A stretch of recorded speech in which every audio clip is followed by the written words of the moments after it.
In 1820, one country controlled 33% of all the wealth on Earth. It was not Britain, it was not France, it was not the young United States, it was China. The Qing Empire sat at the center of global commerce, running a trade surplus so large that European silver drained eastward for centuries to pay for Chinese silk, tea, and porcelain. By 1950, China's share of global GDP had collapsed to 5%. The standard explanation fills textbooks. The opium wars, Western imperialism, backward technology. All of those played a role, but they were consequences, not causes. The real destruction started inside. Debt dependency, property-like speculation on land revenues, a deflationary spiral that choked the economy before a single British cannon fired. The external shocks finished what internal rot had started. Now, look at the numbers in March 2026. China's GDP growth target sits at 4.5 to 5%, the lowest since 1991. Consumer prices stayed flat through all of 2025. Producer prices fell for more than 3 consecutive years. 80 million homes sit unsold or vacant. Goldman Sachs estimates total unsold housing inventory at 93 trillion RMB, roughly $13 trillion, equal to 70% of China's entire GDP. Debt to GDP has crossed 300%. Youth unemployment hovers near 17%. This is not a rough patch. This is a pattern. And the pattern has a 2,000-year paper trail. This is Noob Historian. Every war, every empire, every revolution has a price tag. We find it. Today, you're going to watch a cycle repeat.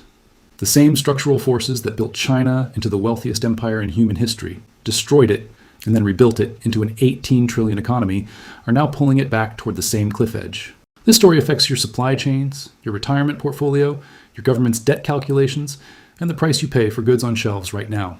The second largest economy on the planet is wobbling, and the tremors run through every market on Earth. To understand where China is headed, you need to understand where it has been.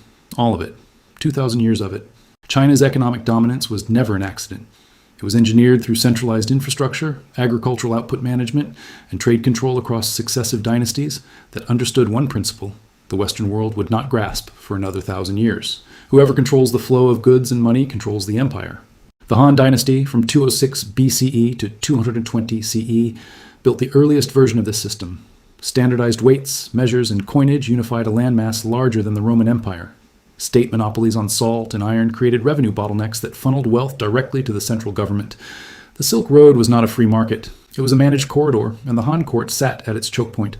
By the Tang Dynasty, 618 to 907 CE, China operated the most advanced tax collection apparatus in the world. Agricultural land surveys fed census data that determined grain levies down to the household level. Trade flowed through state-licensed markets in the capital of Chang'an. Then came the Song Dynasty, and with it, the most consequential financial innovation in human history. Around 1023 CE, merchants in Sichuan province faced a logistical problem. The regional currency was iron coin, heavy and impractical for large transactions. Private deposit shops began issuing paper certificates, called jiaozi, that represented the iron coin held in reserve. The Song government recognized the utility, took over the system, and began issuing the world's first state-backed paper currency. This was 600 years before Europe printed its first banknote. The impact was immediate. Paper money accelerated trade velocity. It lowered transaction costs. It enabled the Song government to finance military campaigns, canal construction, and urban expansion at a scale no previous dynasty had achieved. Song China's GDP, measured through agricultural output and population records, compiled by economist Angus Madison, represented roughly 25 to 30% of global output during this period. But paper money carried a flaw that the Song were the first to discover. When a government prints currency backed by reserves, the system works. When a government prints currency to cover deficits, the system collapses. The Song overprinted, the currency devalued, prices rose, and the pattern was born. When the Mongols conquered China and established the Yuan Dynasty in 1271, they inherited the paper money system and pushed it to destruction. Kublai Khan's government printed massive quantities of a new paper currency, the Cao, to fund wars of expansion across Southeast Asia and failed invasions of Japan. The Cao lost value at an accelerating rate. By the 1350s, yuan paper currency was functionally worthless. Hyperinflation gutted the economy, famine spread, the yuan collapsed. The lesson was clear: printing money without productive backing destroys empires. The Ming Dynasty, which rose from the yuan's ashes in 1368, learned this lesson the wrong way. Instead of reforming paper currency, they abandoned it. Ming Emperor Hongwu attempted his own paper notes, the Da Ming Baoqiao, but public trust had been so thoroughly destroyed by yuan hyperinflation that the notes were widely rejected. By the mid-1400s, the Ming had effectively given up on paper money altogether. They turned to silver. This single decision, documented in detail by monetary historian Richard von Glahn, would tether China's fate to a commodity it did not control. And 2 centuries later, that dependency would open the door to the most devastating economic attack in Chinese history. The Ming government's adoption of silver as its de facto currency seemed rational at the time. Silver was tangible. It could not be overprinted. It held value. The single whip tax reform of the 1580s consolidated China's complex tax obligations into a single silver payment, streamlining revenue collection and embedding silver into every layer of the economy. The problem was supply. China had limited domestic silver mines. It depended on imports. And for a century, those imports flowed freely. Spanish silver from the Americas poured into China through Manila, traded for silk, porcelain, and tea. Japanese silver from the Iwami Ginzan mines crossed the East China Sea. Between 1500 and 1800, an estimated 1/3 to 1/2 of all silver mined in the New World ended up in China. This created a structural vulnerability. China's entire monetary system ran on a resource extracted and shipped by foreign powers. When those flows were steady, the economy expanded. When they were disrupted, the economy contracted. There was no buffer. There was no alternative. The first crack appeared in the early 1600s. Spanish silver shipments declined as New World mines depleted, and European wars consumed Spanish revenue. Japan restricted silver exports under the Tokugawa shogunate's isolationist policies. The silver supply to China tightened. The economic consequences were severe. Deflation hit. The purchasing price of silver rose, meaning goods priced in silver became harder to afford. Tax revenues, collected in silver, fell as farmers and merchants struggled to obtain the currency they owed. Local governments, starved of funds, could not maintain infrastructure or pay soldiers. The Ming Dynasty, already weakened by corruption and internal rebellion, collapsed in 1644. The incoming Qing Dynasty stabilized the situation temporarily, but inherited the same structural dependency. And by the late 1700s, a new and more destructive force entered the equation: British opium. Britain had a trade deficit with China. It purchased enormous quantities of tea, silk, and porcelain, and China wanted almost nothing in return. Silver flowed from London to Canton in a one-way current that drained British reserves. The East India Company found a solution. It grew opium in Bengal, shipped it to China through private traders, and watched as Chinese silver reversed course and flowed back to Britain. The NBER working paper by Bai and Jia, using Qing Dynasty customs records, documents what happened next. By the 1830s, China had flipped from a silver importer to a silver exporter. The reversal was catastrophic. Deflation returned. The domestic economy, still entirely silver-dependent, seized up. The Qing government attempted to ban opium, which triggered the First Opium War of 1839 to 1842. China lost. The Treaty of Nanjing forced open 5 treaty ports, ceded Hong Kong, and slashed Chinese import tariffs from roughly 65% to 5%. This was not free trade. This was the destruction of China's ability to protect its domestic economy. Foreign manufactured goods flooded in. Chinese domestic manufacturing, from textiles to metalwork, was crushed by cheaper British factory output. The NBER paper traces a direct line from these tariff reductions to the collapse of Chinese household industry. Rural artisans who had supplemented farm income with textile production lost their market. Income fell, demand fell, tax revenue fell, the empire hollowed out from the inside. Between 1820 and 1950, according to Madison's data, China's share of global GDP fell from 32.9% to approximately 5%. The population grew, but output per person cratered. A country that had been the world's largest economy for nearly 2,000 years became one of its poorest in barely a century. The mechanism was debt dependency on a single growth model and commodity, external trade shock, deflationary collapse, and a government too rigid to adapt. Remember those 4 elements. You will see them again. After the Mao era's command economy experiments, Deng Xiaoping's reforms beginning in 1978 initiated what economists call the greatest economic expansion in recorded history. China's GDP grew from approximately $150 billion in 1978 to over $17 trillion by 2020. Hundreds of millions of people moved out of poverty. The country became the world's factory floor. The growth model rested on 3 pillars: export manufacturing, fixed asset investment, and real estate. Export manufacturing turned China into the primary goods supplier for the Western world. Cheap labor, state-subsidized energy, and managed currency valuation made Chinese goods cheaper than competitors in nearly every category. Between 2001, when China joined the World Trade Organization, and 2020, Chinese exports grew from $266 billion to over $2.5 trillion annually. Fixed asset investment meant infrastructure: roads, bridges, rail, airports, entire cities built from scratch. The state directed capital into construction at a rate no market economy would sustain. At its peak, investment accounted for over 45% of China's GDP, a ratio far above any comparable economy in history. Real estate became the binding agent. Local governments funded themselves by selling land use rights to developers. Developers borrowed from state banks to build apartments. Citizens poured their savings into property, which became the primary store of household wealth. At its height, real estate and related industries accounted for roughly 25% of China's GDP. Home prices in major cities rose year after year. An entire generation built their financial lives around the assumption that property values would never fall. This was the new silver dependency. Not a metal shipped from Peru and Japan, but a growth model based on continuous property price appreciation, continuous construction, and continuous debt expansion. The economy did not diversify away from this dependency. It deepened into it. By 2020, the warning signals were visible. Developer leverage had reached extreme levels. Evergrande Group, the country's largest developer, carried over $300 billion in liabilities. Local government financing vehicles, the LGFVs that funded infrastructure by borrowing against future land sales, had accumulated trillions in debt.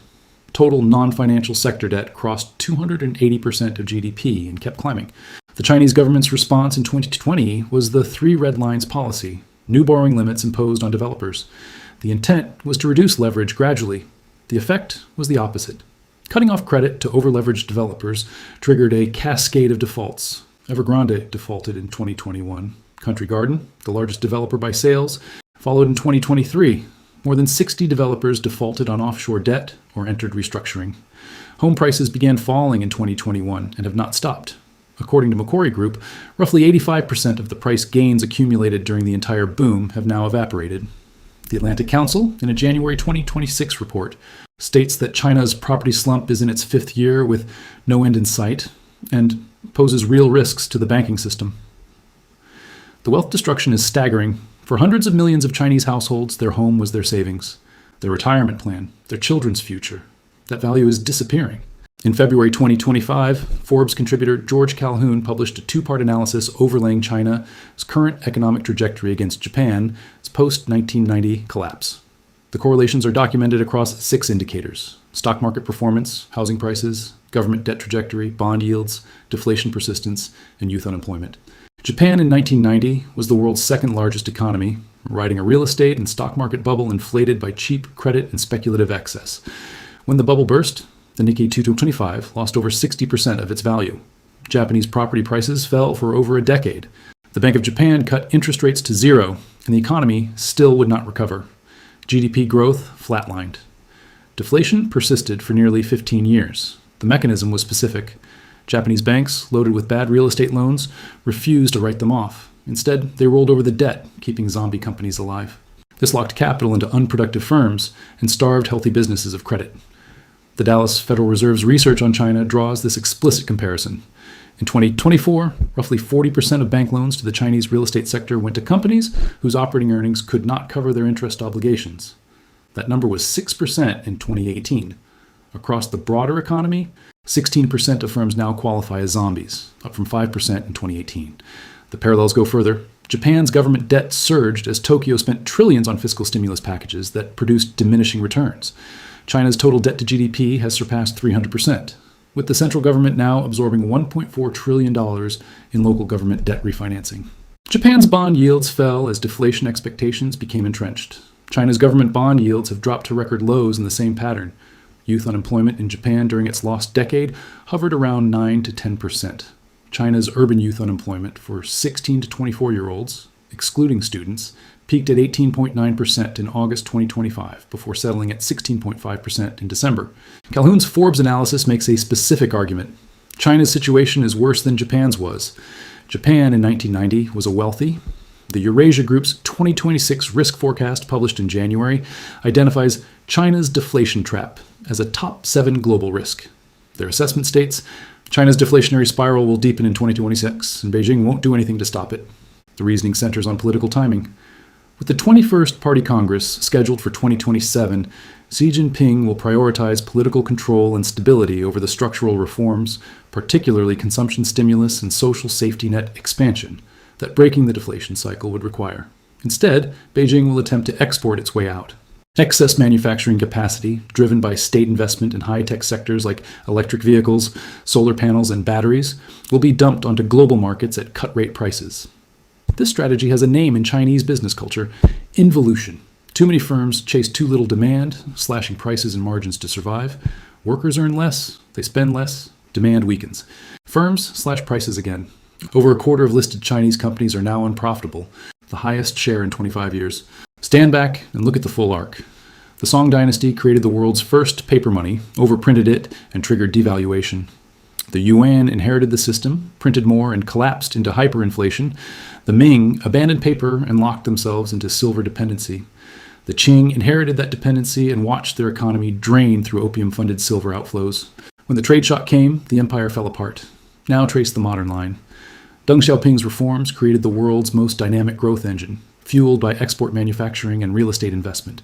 Each decade deepened the dependency on property and debt. When Beijing attempted to correct the leverage in 2020, the correction triggered the cascade it was designed to prevent. The property sector, which constituted a quarter of GDP, entered a collapse now in its fifth year. Deflation took hold. 80 million homes sit empty. Consumer confidence disappeared. The structural pattern repeats across 2,000 years of documented evidence. An economy builds extraordinary wealth on a single dominant model.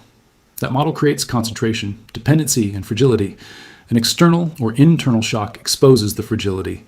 The government, constrained by political priorities, fails to adapt in time. Deflation, debt, and stagnation follow. The Madison data, the NBER Opium War Study, von Glann's Monetary Histories, Calhoun's Japanification Analysis, and the Goldman Sachs Housing Inventory reports all point to the same conclusion. China's economy does not fail because of foreign enemies. It fails when its internal structure becomes too rigid, too concentrated, and too indebted to absorb a shock. Right now, U.S. tariffs on Chinese goods average roughly 30 to 47%, depending on the product category. This is the external trade shock. The $13 trillion housing inventory is the internal debt crisis. The flat consumer prices and 3+ years of producer deflation form the deflationary spiral.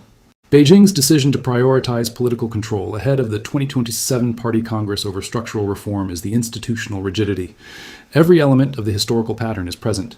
Every one of them is documented. This does not mean China will collapse. The Communist Party controls the banking system, the currency, and the levers of fiscal and monetary policy in ways the Qing emperors never did. Beijing has the tools to prevent a full-scale crisis.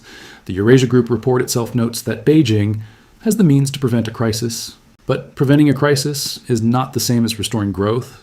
Japan prevented a crisis too. It then spent 3 decades in stagnation. The Dallas Fed researchers, Harvard's Kenneth Rogoff, and the IMF's Yuan Yang all warn that rolling over bad debt and keeping zombie firms alive, exactly what China is doing now, is the precise mechanism that trapped Japan. The questions that matter for you are practical ones. If China enters a prolonged stagnation, global demand for commodities, from Australian iron ore to Brazilian soybeans, falls. Supply chains shift, and the cost of that shift lands on consumer prices worldwide. Countries holding Chinese debt face uncertainty. Companies dependent on Chinese consumption face contraction. China's 2,000-year economic record tells a consistent story. The wealth is real. The systems that build it are real. And the vulnerabilities baked into those systems are real. The cycle does not repeat because of bad luck. It repeats because concentration creates fragility, and fragility is the price of refusing to diversify. The money trail is there. It always has been. The pattern is documented. The only variable is whether anyone reads it in time.